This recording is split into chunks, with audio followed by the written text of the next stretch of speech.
There we go. We're going to call the Budget Review Committee to order on April 25th, 2018 at 7 p.m. in the Aldermanic Chamber. If the clerk would please call the roll. Thank you, Madam Chair. Alderman at Large Brian McCarthy. Present. Alderman at Large Michael O'Brien is present. Alderman Jan Schmidt is present. And also in attendance, we have Alderwoman Harriet Garthright. And the chair is present, Alderman at Large Laurie Wilshire. Not in attendance, Madam Chair, Alderman Richard Dowd, Alderman at Large Shoshana Kelly, and Alderman at Large David C. Tenza. Also in attendance is Larry Boudreau of the Human Resources Director, Angela Marino from GIS, and John Griffin, CFO. Okay, thank you. Public comment? Seeing none. Communications? None. Unfinished business? There is none. New business? There is none. Tabled in committee? Madam Chair, I would like to make a motion to take from the table R18019, which is the budget. Motion is to take the budget from the table. All those in favor say aye. Aye. Opposed? And that motion carries. Tonight, we are going to review HR and GIS, and we're going to invite GIS to come up first this evening. Welcome, Angelo.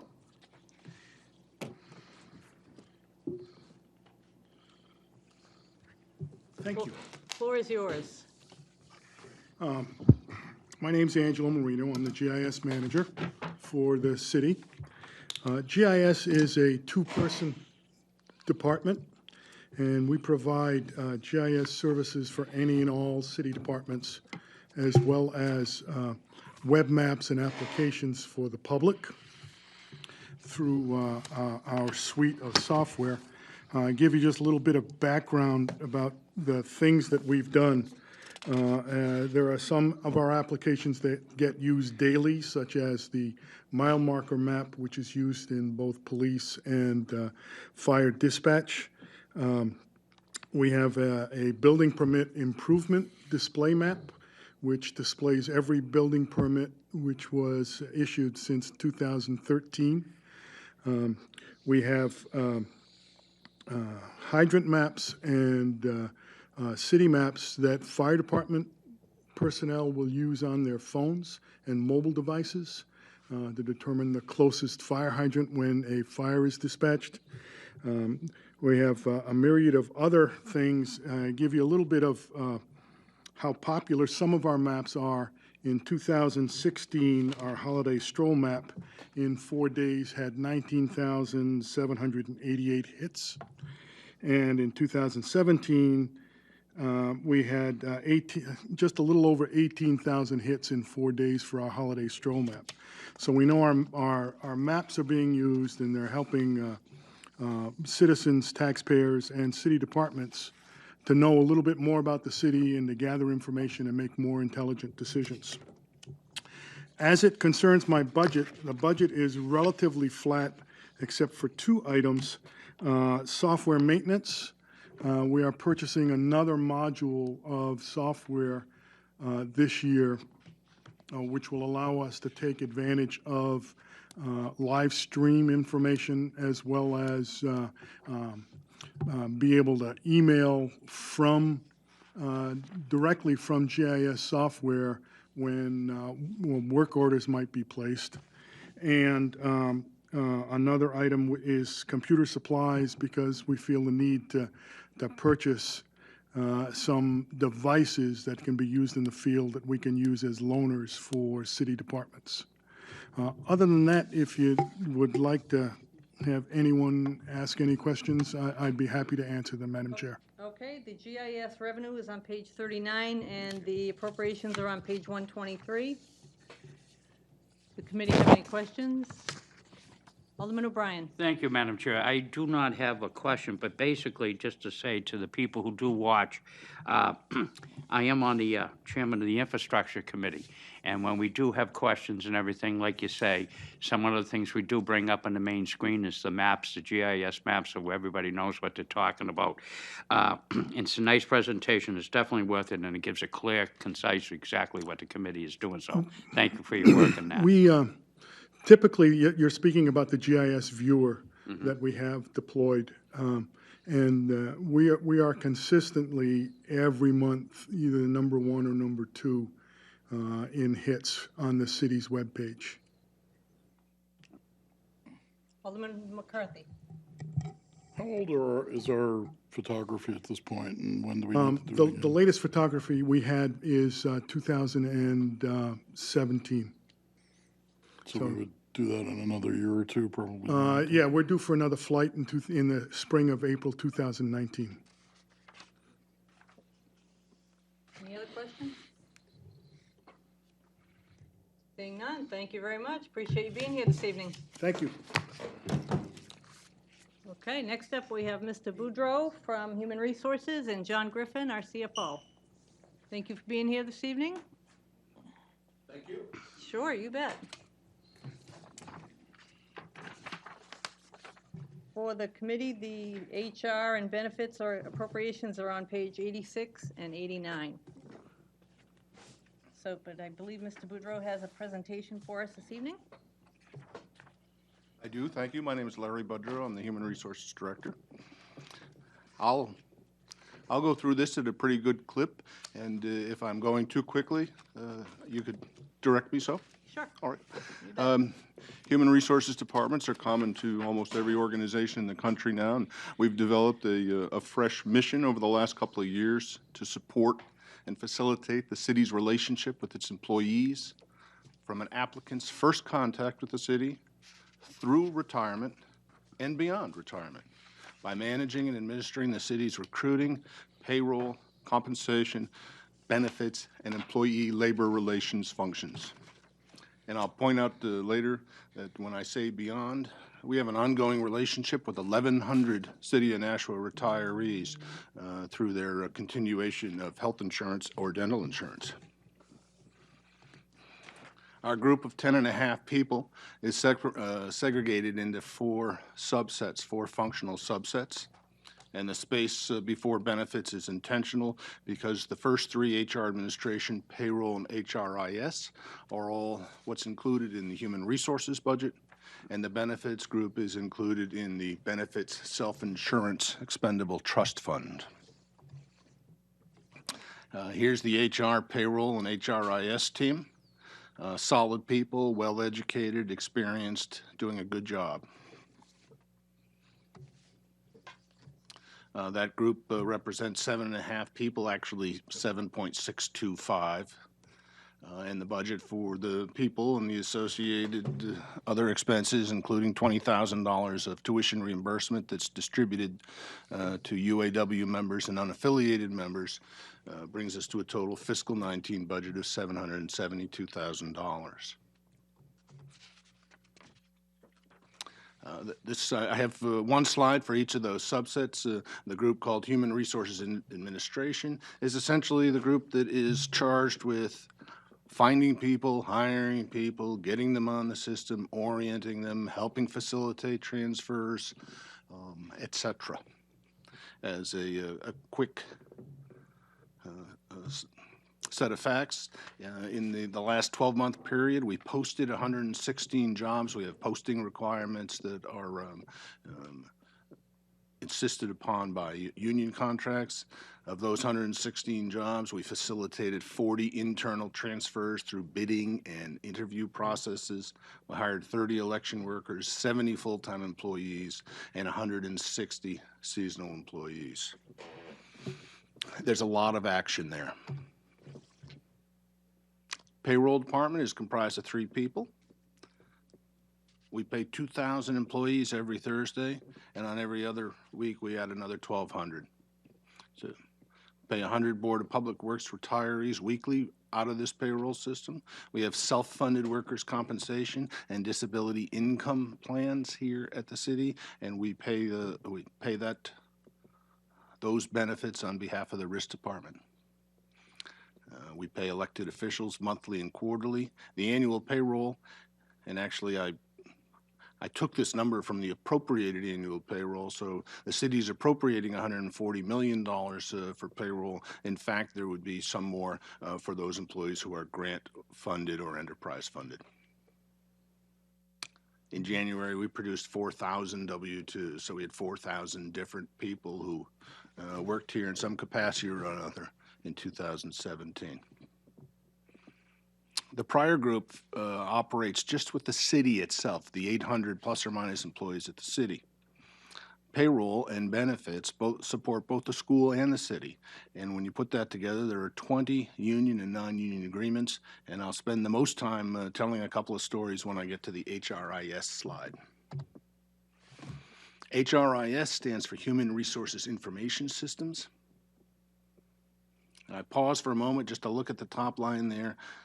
We have a police department, a fire department, a school district, public works department, a public library, a public health department, administrative functions in City Hall, and 20 union contracts. And the effect of that is that for our relatively small size, we are a very complicated organization from a human resources standpoint. What we do is process information. Essentially, that's what we do. It's a specialized sort of information. It has to do with people and their pay and their benefits, but it's information. And the software that we have, and frankly, most types of software, struggle to keep up with some of the challenges that the city provides it because of all of the varying agreements. HRIS, with the IT support, is developing, documenting, and implementing processes necessary to achieve results. Two quick examples of this. In the school, some people are paid 37 times a year, some 49 times a year. Some are paid 22 times a year, some are paid 26 times a year, and some are paid 52 times a year.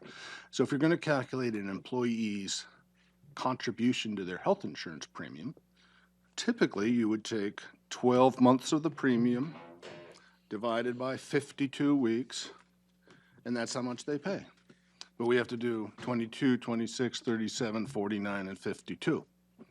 And so let's say that we set up for 37, and commonly, I'm not sure why this happens, but commonly that group of employees actually works 38 or 39 weeks. And so you have to make sure that you've got everybody in the right place, and then you have to make sure that you stop it after 37. That's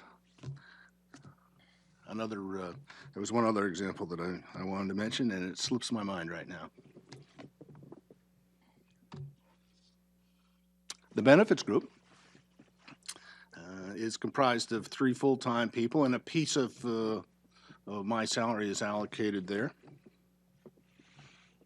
The use of the quotation marks is purposeful here. In fiscal 19, the projected revenue and expenses for the benefit self-insurance fund is $44,700,000. The fiscal 19 budgeted appropriation for the city is $28,170,000, and I'll speak to that difference in a moment.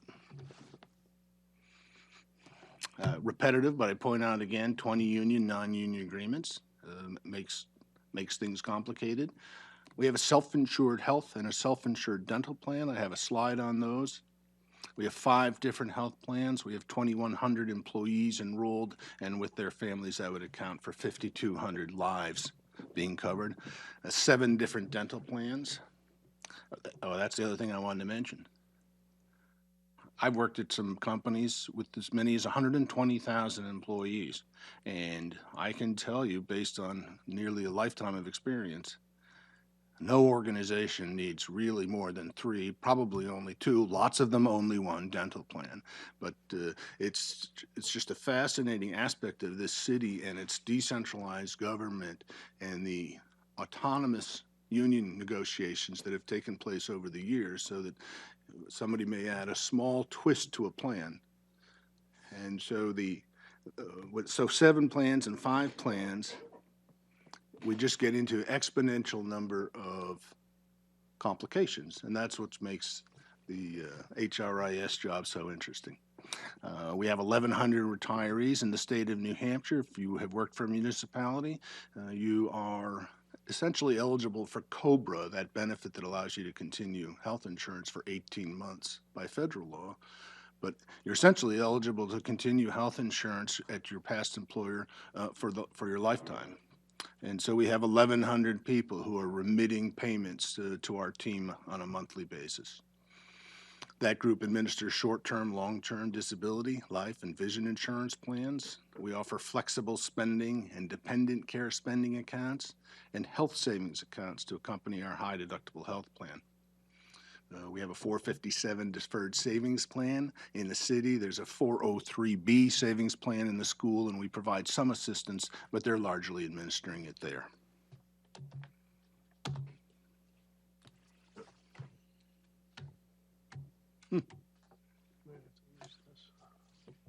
I wanted to back it up, though.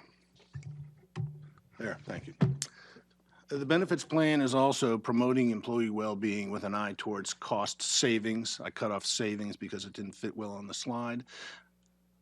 The health insurance for the city is $36 to $40 million a year. And so one of the things that you need us to be doing on your behalf is trying to, at the very least, conserve the rate of acceleration of that spend. And we have efforts there. We have an employee assistance program that we purchase and try to encourage people to use it. We have a wellness committee with members from throughout the city and school who promote activities and wellness exercises. And we are trying to encourage people to join the high deductible health plan with a health savings account, because that's the only plan that actually engages people and consumers of health care. If you have a health maintenance organization plan, we have grown up in a lifetime of go to the doctor, pay $20. Doctor says go get a test, you go get the test. If you have a high deductible plan, I have a single plan, it's $2,000 deductible. The doctor says go get a test. For the first time in my life, I say, well, how much is that? And so it's the only thing that we buy in this country where we don't kind of shop for it. And high deductible health plans are believed by the industry to possibly be the mechanism that gets people a little more interested in the quality and the cost of their health care.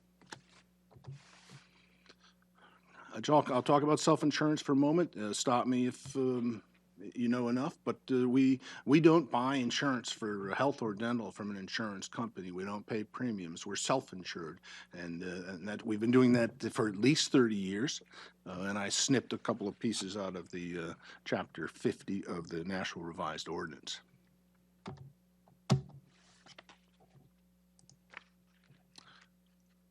Yes. Alderman McCarthy. So we have our retirees number 1,100 that are enrolled, and the active employees are 2,100. So the retirees make up about a third of the experience that we get in the.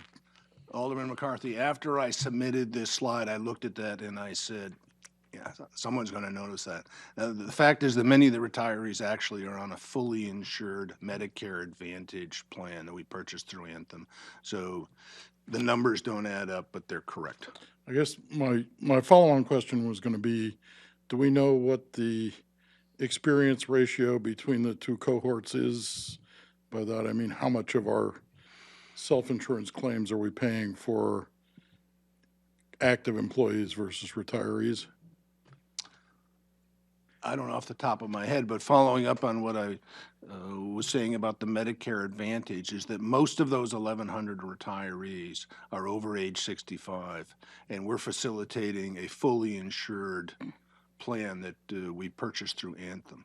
So very few of them, mostly only Group 2 employees from police and fire who are more likely to retire at age under 65 are on our plan.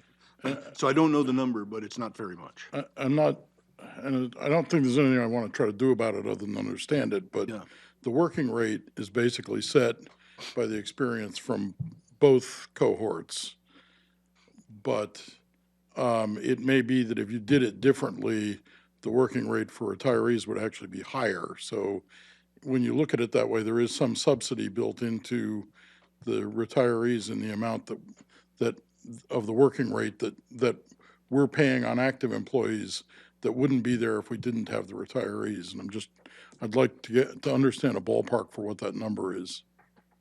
I'll make a note of that and follow up. Mr. Griffin? Maybe I can help John Griffin, CFO. If we look at page 90 of 343, and perhaps we can look at the revenue section up above, and we look at the account retiree COBRA premiums.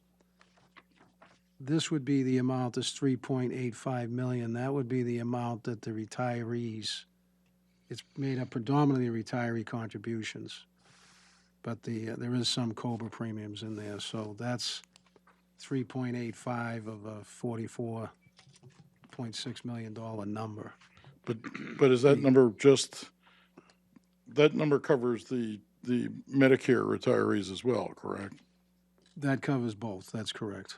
The other thing to note, and we can track this down, is in our CAFR, the Comprehensive Annual Financial Report, we have to do an actuarial calculation of what's called an implicit and an explicit subsidy. And I think if I look at that tomorrow, I'd be able to pull out the vintaging. So in order for that to be calculated, the Human Resources Department provides the actuary with the age of all our employees and calculates what I think Alderman McCarthy's trying to ask for, which is that increment of subsidy that actually is being borne by the active. Everybody's all mixed. So by way of background, we can't charge any more for the retirees other than a small administrative fee, which we don't charge, than we charge for all of the actives. So if the working rate is X dollars per month for family, or two-person or single, retiree gets the ability to get the insurance for that amount. They have to pay 100% of it, but so I think we have the information, we just have to pull it together and provide it to the committee. I guess I want to repeat, I don't really think I don't want to do anything about it, and I don't think there's anything we can do because we're legally obligated on it. It's just, it is an intangible, well, it's tangible, but we don't have any control over it. As the ratio of our, as lifespans expand and as the ratio of retired employees to active employees perhaps changes, it becomes a bigger burden and something we can't control in the budget. Correct. Mr. Budver, you can continue. Thank you. So its self-insurance fund is, the city acts as the insurer. We pay an administrative fee to Anthem and what was Harvard Pilgrim, now Health Plans, Inc., to administer claims. We reimburse them directly for the claims. Why has the city done this? It costs less money than fully insured.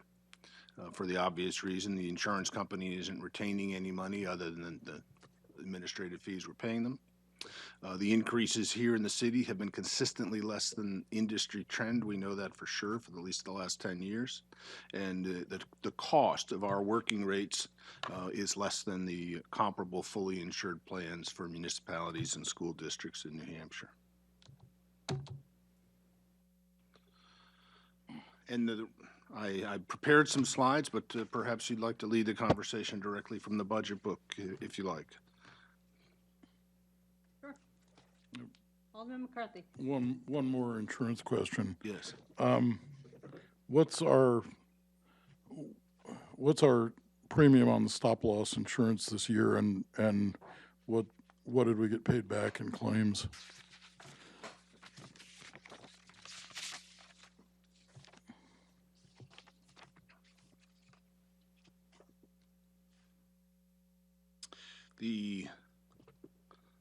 Let's see. I've got kind of the final number there. The premium this year is $718,000. The exhibit I have, I'm not fast enough thinking, but we had 8 people that exceeded the 250.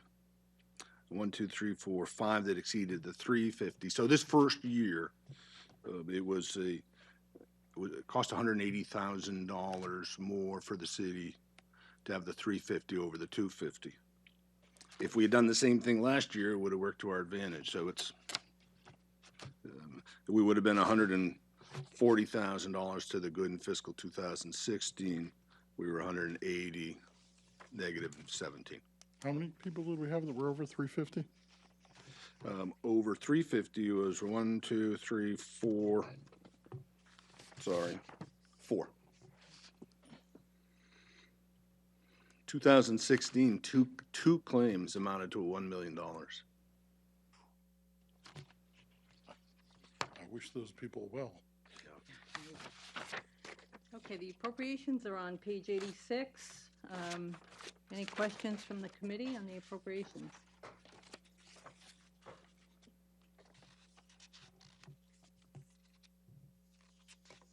No questions. We should also talk about the benefits self-insurance fund. You bet.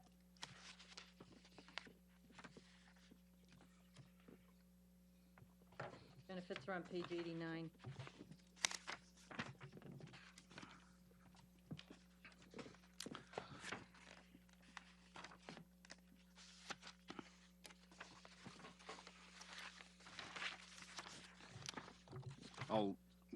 Yeah, go ahead. No, you're up. Okay. So in this is this is expendable trust fund. It's existed, as I said, for at least 30 years. I'm not sure exactly when it was created. And out of this fund are paid premiums for the insurances that we have, as well as the claims for the health and dental insurance. And also the administrative costs associated with that, so that the three people in the benefits group that I showed you earlier, they're all compensated out of that fund. Administratively, we seek no change to staffing. For your information, this year we're increasing the working rates to up 6% for most of the plans, and only 5% for the high deductible health plan. Dental is the same. I'm not sure if it worked, but I put a link in the package that I provided to the aldermen. I'm very proud of the work that our group did on the benefits, the open enrollment brochure, and if you have an opportunity to click on it, I'd be appreciative.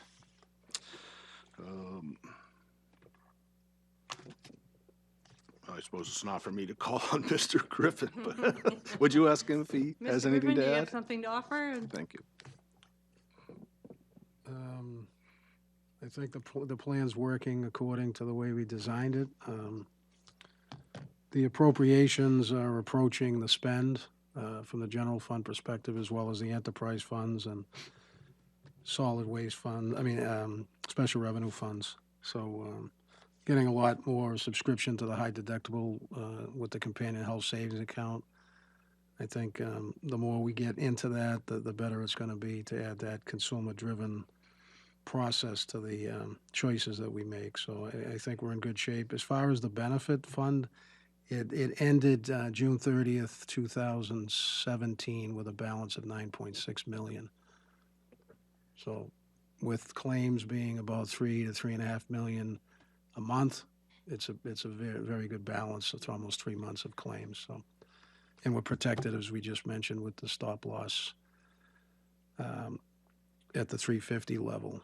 I know Director Budrow talked about the number of folks that were over the 350, but we did make a decision last year to go from 250 to 350, and that dropped the premium down from 1.1 million to 700,000. So that's the balancing act that you're always trying to take a look at.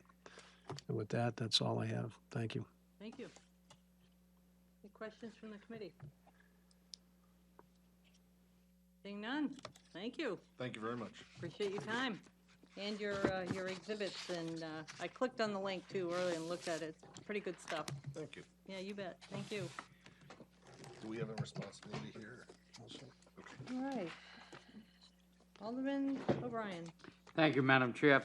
Madam Chair, I would like to make a motion to table R 18019, which is the budget. Motion before us is to table Resolution 18019. All those in favor say aye. Aye. Opposed? And that motion carries. Also, Madam Chair, remaining on the table is going to be R 18022, authorizing the mayor and the city treasurer to issue bonds not to exceed the amount of $2,500,000 for the fiscal year 2018 sewer infrastructure program. This also has been assigned to the Public Works to appear on its 4/26/18 agenda. This motion was tabled for a public hearing scheduled for 4:30 and 18 at 7 p.m. in the automatic chamber. Also, Madam Chair, on the table will be R 18023, changing the purpose of up to $514,000 for unexpended bond proceeds from various wastewater projects to fiscal year 2018 sewer infrastructure program. Madam Chair, this is also tabled to the Board of Public Works to appear on its 4/26/18 agenda. This motion was tabled pending a public hearing on R 18022, scheduled for 4/30/18 at 7 p.m. in the automatic chamber. Thank you, Mr. Clerk. General discussion. Alderman McCarthy. I just want to comment that my description of last night's piece of legislation was in fact faulty. It is for rental of the property and maintenance if we so choose to do so. Are you talking about the 201 Main Street? Yes. Legislation, the special revenue fund? Yeah. That was Monday night? Yeah, Monday night. My name. Okay. Okay. Any other discussion? Alderman Schmidt? Does that mean that there will be another resolution coming forward for the 4 million? Alderman McCarthy? I don't know. There is some, I had thought Yes. that we had discussed doing that, and I thought when that piece of legislation came out that that was what it was. There is some confusion I obviously need to straighten out. So that'll be coming back before the full board. Yeah. Okay. I get a question. I remember that someone had said that they didn't think that we were renting, but as I remember when they gave the explanation, I thought there was a part, like you could have functions there. Yeah, I think, I don't know that we've decided to or not to rent it, but Right, the thing is, the mechanism is there so that we can. can, if we choose to, okay. further discussion? Public comment? No one there? Remarks by Alderman? No need for a non-public. Do I have a motion? Move to Alderman adjourn. McCarthy. Move to adjourn. Motion is to adjourn. All those in favor say aye. Aye. We are adjourned at, I don't know, what time is it? 7:32. Thank you, everyone. Hey, Tim. So.